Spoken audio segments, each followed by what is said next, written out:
Assalamualaikum warahmatullahi wabarakatuh. Ini saya telah merangkum yang saya bisa ambil dari manajemen PENJAS atau pendidikan jasmani. Yang ke satu adalah manfaat pendidikan jasmani dan olahraga. Poin A, yaitu memenuhi kebutuhan akan bergerak. Pendidikan jasmani dan olahraga merupakan dunia anak-anak dengan sesuai dengan kebutuhan anak.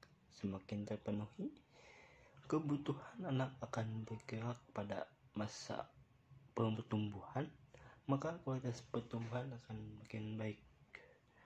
B. Mengenal anak pada lingkungan dan potensi dirinya.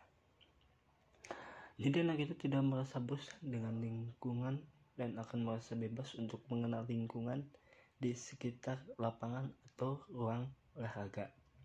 Dan itu penting karena para ahli sepakat bahwa pengalaman itu penting untuk merangsang pertumbuhan intelektual dan hubungan sosial. Poin C, menanamkan dasar-dasar keterampilan yang berguna. Jadi anak harus ditanami pemahaman dasar-dasar keterampilan, dan ini juga penting untuk pertumbuhan anak dan di masa selanjutnya. Dan yang keempat, D. Menyalurkan energi yang positif. Anak pada masa sekolah dasar berada kelebihan energi agar tidak mengganggu perilaku dan mental. Yang E. Merupakan proses pendidikan secara serempak, baik fisik, mental, emosional. Pendidikan jasmani itu penting karena membuat manusia seutuhnya menurut paham para ahli, karena pendidikan jasmani meliputi emosional, fisik, sosial, dan moral. Dan yang kedua adalah dasar pemikiran dalam pendidikan jasmani dan olahraga. Poin A, kebugaran. Olahraga yang teratur dan meningkatkan kebugaran tubuh. Dan yang B, kesehatan. Pendidikan jasmani juga dapat membentuk gaya hidup yang sehat. Yang C, keterampilan fisik. Berguna untuk melatih dan dampaknya akan dirasakan di kehidupan sehari-hari.